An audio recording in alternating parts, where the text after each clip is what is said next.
ওম নমো ভাগৱতে বাসুদেৱায়। জয় জয়তে আপোনালোকৰ শ্ৰীচৰণত সেৱা জনাই আজিৰ ভিডিঅ' মাজলৈ আগবাঢ়িছোঁ। আজিৰ বিষয়ভাগ নামঘোষাৰ 129 আৰু 130 নং ঘোষা দুভাগ ভাঙনি আৰু বিশ্লেষণ কৰিব বিচাৰিছোঁ। 129 নং ঘোষাভাগ হ'ল, তুমি চিত্ৰবৃত্তি মোৰ প্ৰৱৰ্তক নাৰায়ণ,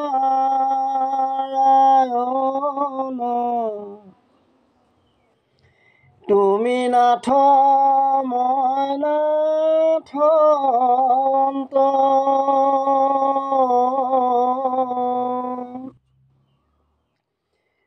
চৰণ সতৰ ছায়া দিয়া দূৰ কৰা মায়া, কৰা দয়া মোক ভগৱন্ত, ৰাম কৰা দয়া মোক ভগৱন্ত, তুমি চিত্তবৃত্তি মূৰ প্ৰৱৰ্তক নাৰায়ণ, তুমি নাথ মই নাথ অন্ত, চৰণ সতৰ ছায়া দিয়া দূৰ কৰা মায়া, কৰা দয়া মোক ভগৱন্ত। ভাঙনি ভাগ হ'ল, হে নাৰায়ণ, তুমি মোৰ চিত্তবৃত্তি প্ৰৱৰ্তক, তুমি মোৰ গৰাকী আৰু মই অনাথ। হে ভগৱন্ত, দয়া কৰি তুমি মোক চৰণ সত্ৰৰ ছায়া দি মোৰ মায়া দূৰ কৰা। আকৌ কৈছোঁ, হে নাৰায়ণ, তুমি মোৰ চিত্তবৃত্তি প্ৰৱৰ্তক, তুমি মোৰ গৰাকী আৰু মই অনাথ। হে ভগৱন্ত, দয়া কৰি তুমি মোক চৰণ সত্ৰৰ ছায়া দি মোৰ মায়া দূৰ কৰা। ঘোষাভাগ বিশ্লেষণ কৰিব বিচাৰিছোঁ। মহাপুৰুষ মাধৱদেৱৰ এই ঘোষাভাগ প্ৰভু ভগৱন্তৰ চৰণত জনোৱা মৰ্মস্পৰ্শী প্ৰাৰ্থনা। তেওঁ কাতৰভাৱে প্ৰাৰ্থনা জনাইছে যে, হে নাৰায়ণ, তুমিয়েই একমাত্ৰ চৈতন্য পুৰুষ, মোৰ চিত্তৰ বৃত্তিসমূহ তোমাতেই প্ৰৱৰ্তন কৰি আছে। তুমি মোৰ প্ৰভু আৰু মই তোমাৰ ভৃত্য, মোৰ নিজস্ব সত্তা একোৱেই নাই। তুমিয়েই সৰ্বব্যাপ্তময় পুৰুষ, তুমিয়েই চৈতন্য, তোমাৰ কৃপা ব্যতিৰেক মোৰ তৰণৰ উপায় নেদেখোঁ। দুৰ্বাৰ মায়াই মোক আৱৰি আছে। হে বিশ্ব ব্ৰহ্মাণ্ড অধিকাৰী প্ৰভু ভগৱন্ত, তোমাৰ চৰণ সত্ৰৰ ছায়া অৰ্থাৎ তোমাৰ কৃপা নাপালে মই দুৰ্যৰ মায়া হাত সাৰিব পৰা উপায় মোৰ দৰে দাসৰ নাই। হে প্ৰভু, কৃপা কৰি নিজ ভৃত্য বুলি মোক দয়া কৰা। 30 নং ঘোষাভাগলৈ আহিছোঁ। ঘোষাভাগ হ'ল,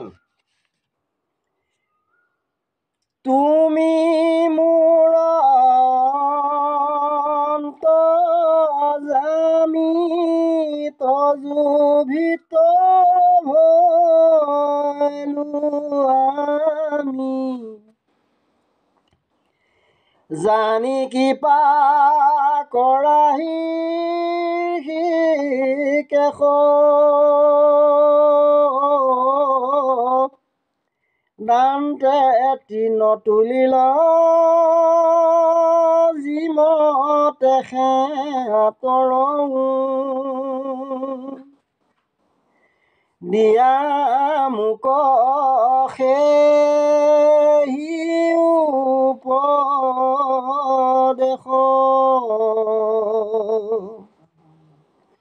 ৰাম দিয়া মোক সেই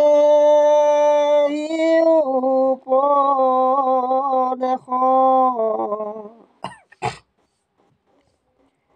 তুমি মোৰ অন্তৰ্যামী তজুভিত্ৰ ভৈলো আমি জানি কৃপা কৰা এশ দান্তে তৃণ তুলি লওঁ যিমতে সিহঁতৰ দিয়া মোক সেই উপদেশ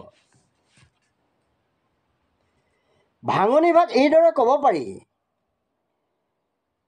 হে প্ৰভু ভগৱন্ত তুমি মোৰ অন্তৰ্যামী আৰু মই তোমাৰ ভিত্ৰ দান্তে তৃণ তুলি কাকুতি কৰিছোঁ যিমতে তোমাৰ সেৱাত সদায় ব্ৰতী হৈ থাকিব পাৰোঁ কৃপা কৰি মোক সেই উপদেশ দান কৰা আকৌ কৈছোঁ হে প্ৰভু ভগৱন্ত তুমি মোৰ অন্তৰ্যামী আৰু মই তোমাৰ ভিত্ৰ দান্তে তৃণ তুলি কাকুতি কৰিছোঁ যিমতে তোমাৰ সেৱাত সদায় ব্ৰতী হৈ থাকিব পাৰোঁ কৃপা কৰি মোক সেই উপদেশ দান কৰা ঘোষাভাগ বিশ্লেষণ কৰিব বিচাৰিছোঁ এই ঘোষা মহাপুৰুষজনৰ স্বতঃস্ফূৰ্ত কাতৰ প্ৰাৰ্থনা তেওঁ এই ঘোষাৰ মাজেদি দাস্যভাৱৰ চৰম অৱস্থা প্ৰকাশ কৰিছে একান্ত ভকতসকলে সদায় দাসৰো দাস ভাবি অহংকাৰ শূন্য হৈ থাকি তেওঁ সেয়াতে ব্ৰতী হৈ থাকিবলৈ বিচাৰে পৰম ঈশ্বৰে ভকতৰ হৃদয়ত থাকি মন বুদ্ধি চিত্ত আদিৰ বৃত্তিসমূহক তেওঁ নিজেই ভক্তিমুখী নকৰিলে জীৱই স্বতন্ত্ৰ শক্তিৰে একো কৰিব নোৱাৰে সেইকাৰণে এই ঘোষাত অন্তৰ্যামী হৃষিকেশ আদি বিশেষ সম্বোধনেৰে সমস্ত চিত্তবৃত্তিৰ পৰিচালক বুলি পৰম ঈশ্বৰৰ চৰণত আত্মনিবেদন কৰি কাতৰ প্ৰাৰ্থনা জনাইছে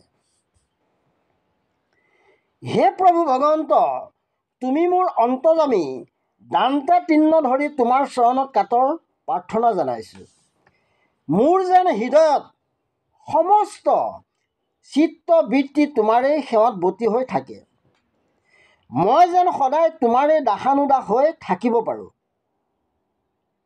মোক সেই উপদেশ প্ৰদান কৰা আজি ইমানতেই সামৰণি মাৰিছোঁ ঔম বিষ্ণু ঔম বিষ্ণু ঔম বিষ্ণু